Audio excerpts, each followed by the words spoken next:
Zogam Ading-Ku,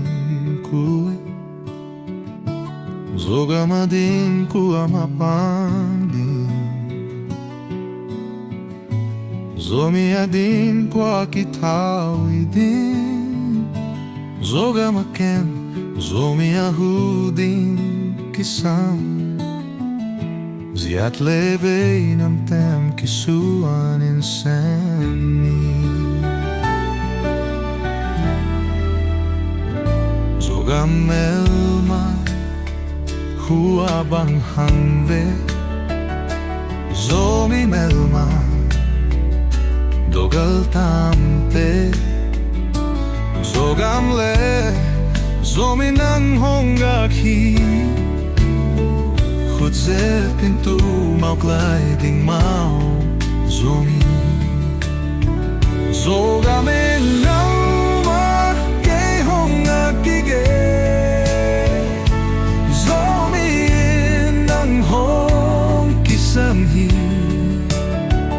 Nang leke bang khom in sem khom le Zomi te khang tu nuam seding Zogam le zale nagam hiding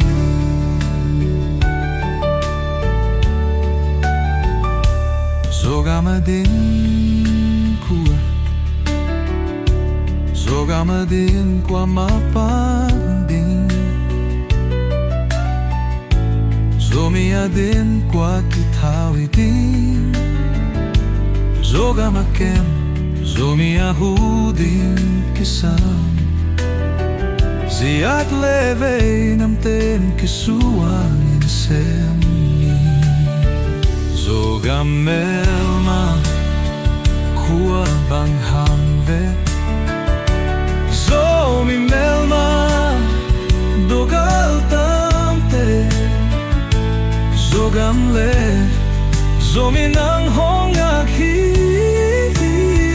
Khutze pintu mau gliding mau Zomi, Zogam nang le ke hongaki ge, Zomi nang hongki samhi, nang le ke pang khao insem khao Zomi te khang tu in mau seding, Zogam le zale nagam hiding.